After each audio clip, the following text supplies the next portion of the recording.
Welcome to this Brain Shark on differentiation with myself, Dr. Lisa Firestone. We're going to focus on how you become the real you. I'd like to begin by reading you a quote from E. E. Cummings, which I think really captures what we're talking about today. To be nobody but yourself in a world that is doing its best night and day to make you everybody else means to fight the hardest battle which any human being can fight, and to never stop fighting. Next, I'd like to read you this quote from my father, Dr. Robert Firestone. How much of our identity, or quote, self, is truly representative of our own wants and goals in life, and how much does it reflect the wants and priorities of someone else?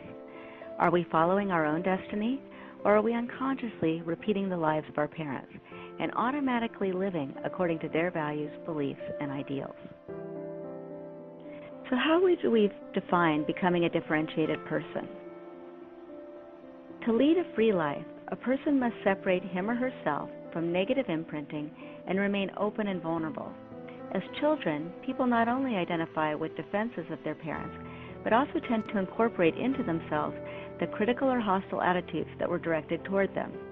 These destructive personal attacks become part of the child's developing personality, forming an alien self, the anti-self, distinguishable from the self system, which interferes with and opposes the ongoing manifestations of the true personality of the individual. So the 4 steps of differentiation are: first, to break with internalized thought processes, critical inner voices that are hostile toward the self and hostile towards others.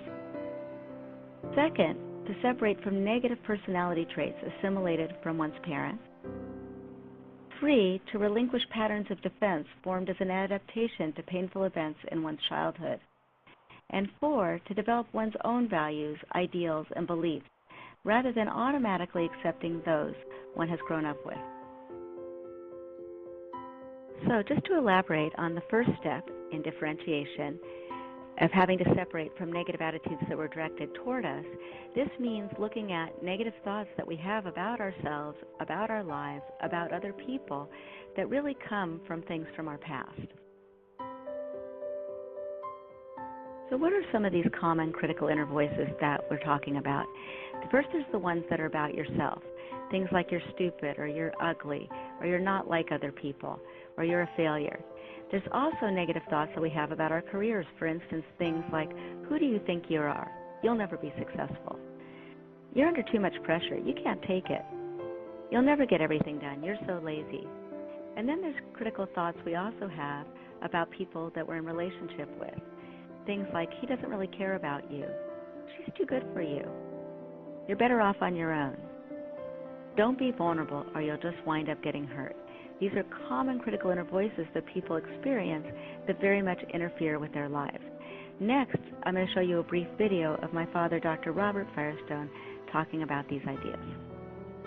One thing that's really valuable to look at the parents' view of your everyday life and different aspects of your life.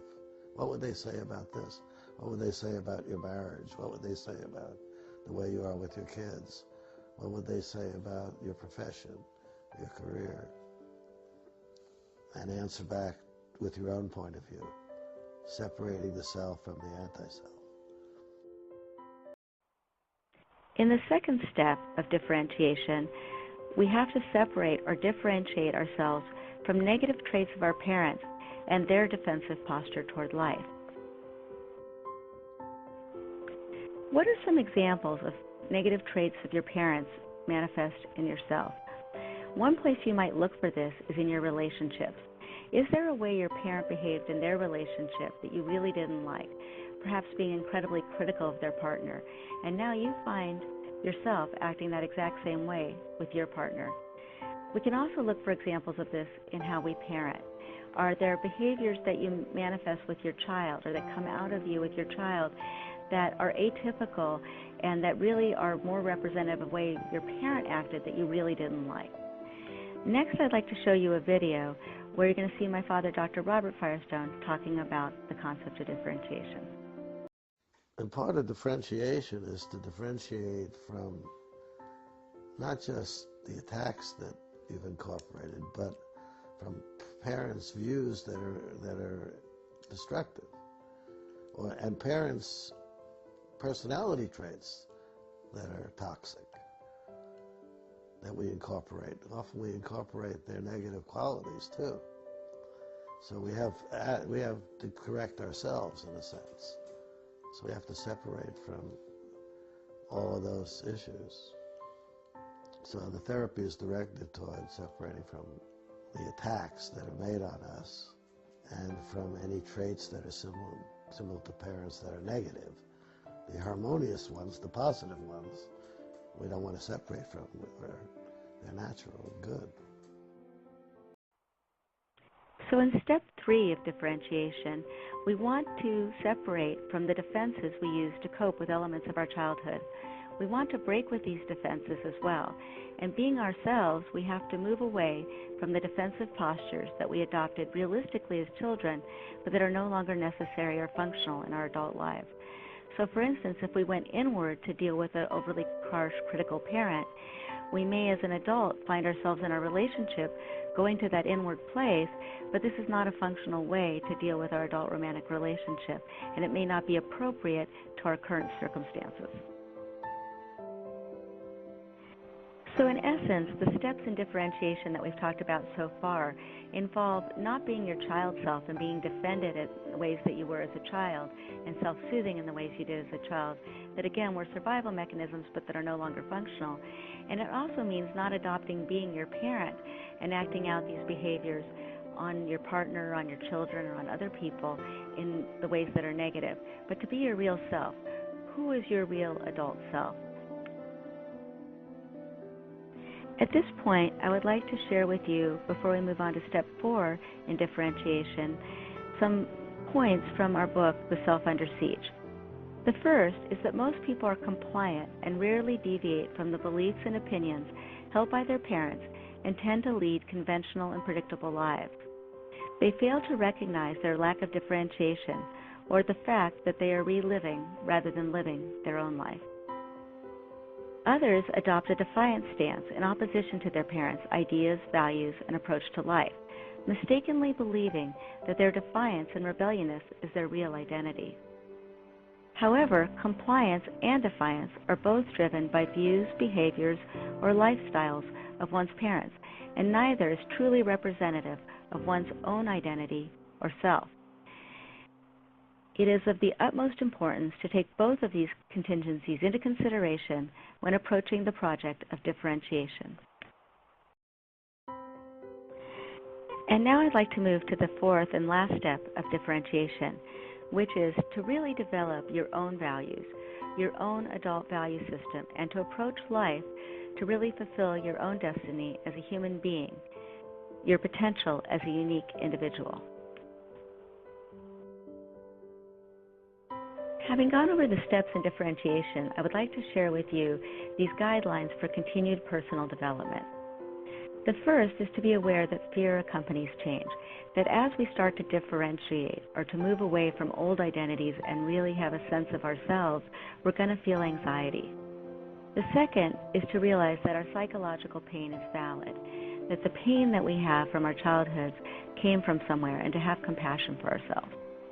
It's also important to develop a more realistic view of our parents, not to idealize them, but not to denigrate them either, to see them as real people. And as we've been talking about throughout this brain chart, we need to differentiate, to unlearn old behaviors and ways of acting in the world that don't represent our real identity, and to learn or adopt new behaviors that are in line with how we really see the world and what really matters to us.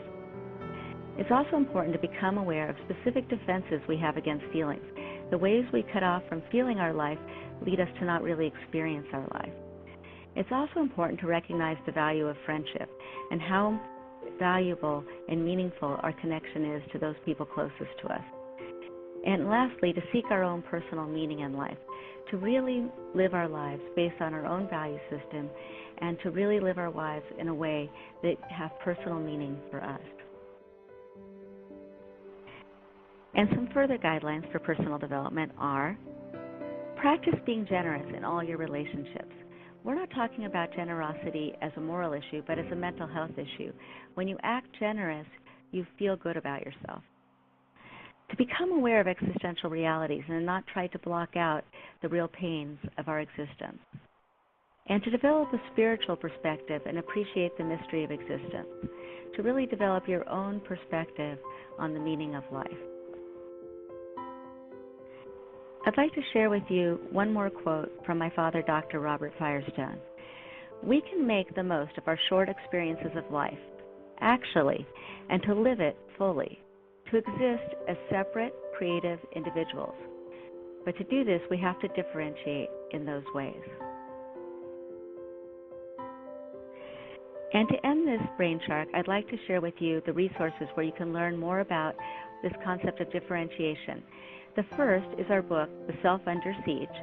You can also go to our website, Psych Alive, and to our website that has materials for professionals, the Glendon Association. Thank you for joining us for this Brain Chart.